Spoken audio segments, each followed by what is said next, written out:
اعوذ باللہ من الشیطان الرجیم بسم اللہ الرحمن الرحیم الصلاۃ والسلام علیک یا سیدی یا رسول اللہ وعلی آلک واصحابک یا سیدی یا حبیب اللہ۔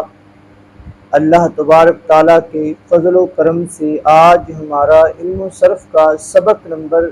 12 ہے، جس میں ہم پڑھیں گے جو مصدر سے 12 چیزیں نکلتی ہیں، 6 فعل 6 اسم۔ گزشتہ سبق میں ہم نے 6 فعلوں کی تعریفیں پڑھی تھی، آج ہم 6 اسموں کی تعریفیں پڑھیں گے۔ اسم فاعل، اسم مفعول، اسم ظرف، اسم اعلیٰ، اسم تفضیل، صفت مشبہ۔ جو ہم نے فاعل کے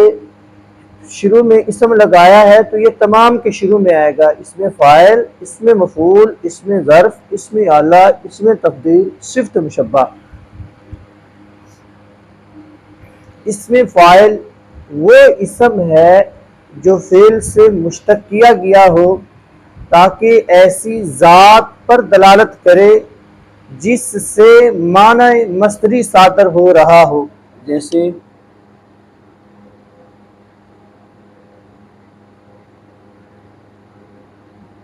داربن۔ اب یہ فعل سے مشتق ہے، فعل سے بنایا گیا ہے اور یہ ایسی ذات پر دلالت کر رہا ہے جس سے الضرب، یہ مصدر سے بنا ہے تو یہ الضرب والا معنی اس بندے سے صادر ہو رہا ہے، یعنی مارنے والے بندے کو داربن کہیں گے۔ اس کے میں ذات اور صفت دونوں چیزیں پائی جا رہی ہیں۔ اسم مفعول وہ اسم ہے جو فعل سے مشتق کیا گیا ہو تاکہ ایسی ذات پر دلالت کرے جس پر معنی مصدری واقع ہو رہا ہو، جیسے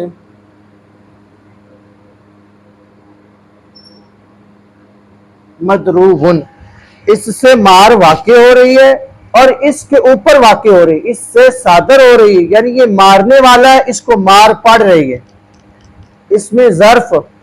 وہ اسم ہے جو فعل سے مشتق کیا گیا ہو تاکہ کسی خاص فعل کے واقع ہونے کی جگہ یا وقت پر دلالت کرے۔ جگہ پر دلالت کرے تو ظرف زمان کہیں گے، اگر وقت پر دلالت کرے تو ظرف مکان کہیں گے، جیسے مضربن۔ اسم اعلیٰ وہ اسم ہے جو فعل سے مشتق کیا گیا ہو، یعنی فعل سے بنایا گیا ہو، جس کے ذریعے یا واسطے کوئی کام کیا جائے، جس کے ذریعے یا واسطے کوئی کام کیا جائے اس کو اسم اعلیٰ کہتے ہیں۔ جیسے میرے یہ ہے تو یہ لکھنے کا آلہ ہے، اور مضربن مارنے کا آلہ، جیسے مضربن۔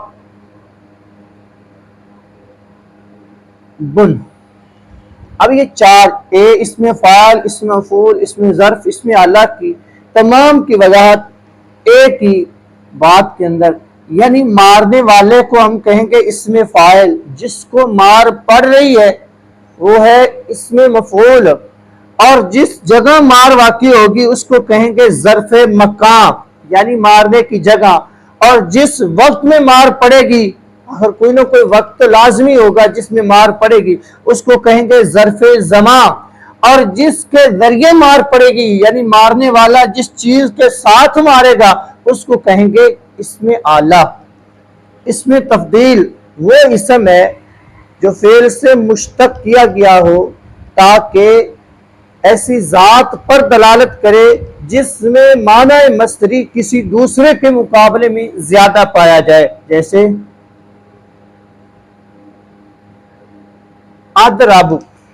اضرب پر جو صیغہ آئے گا وہ یہ بتائے گا کہ اس کے اندر معنی مصدری کسی دوسرے کے مقابلے میں زیادہ پایا جا رہا ہے، یعنی اس طرح مقابلہ ہوگا کسی کے ساتھ، تو جس کی بنسبت 2 بندے ہیں وہ دونوں پڑھتے ہیں لیکن ایک دوسرے سے زیادہ پڑھتا ہے، اگرچہ مثال سمجھے یہ بھی پڑھنے والا ہے، یہ بھی پڑھنے والا ہے، یہ بھی پڑھنے والا ہے، یہ پڑھتا ہے لیکن اس سے زیادہ یہ پڑھتا ہے، اس سے زیادہ یہ پڑھتا ہے، تو یہ یعنی اقرأ بنے گا، یہ اس کی بنسبت زیادہ پڑھنے والا ہے، اگرچہ اس سے کم پڑھتا ہے لیکن اس سے زیادہ پڑھتا ہے، تو یہ اس میں تبدیل بنے گا، یعنی اس کے اندر معنی مصدری اس کی بنسبت زیادہ پایا جا رہا ہے۔ صفت مشبہ جس میں ہمیشگی والا معنی پایا جائے، جیسے کریم، اس میں مبالغہ جس میں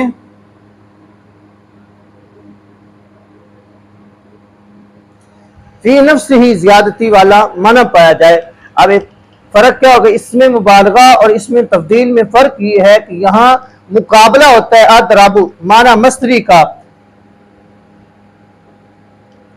یہاں مقابلہ نہیں کسی کے ساتھ، فی نفسی زیادتی والا معنی پایا جاتا ہے۔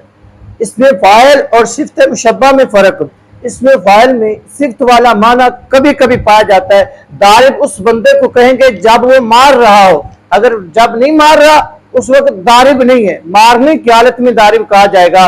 اور صفت مشبہ کے اندر صفت والا معنی ہمیشہ پایا جاتا ہے۔ اب اعتراض ہوتا ہے کہ آپ نے اسم مبالغہ کو جو 12 قسمیں مصدر سے بنتی ہیں نکلتی ہیں ان میں شامل کیوں نہیں کیا؟ تو جواب یہ ہے ان 12 قسموں کی 6 اسموں اور 6 فعل ان کی گردانیں آتی ہیں، اسم مبالغہ کی گردان نہیں آتی، اس لیے اسم مبالغہ کو مصدر کی 12 قسموں میں شامل نہیں کیا۔ یہ تھا آج کا ہمارا سبق، اگلے سبق کے لیے اجازت دیجیے، اللہ حافظ۔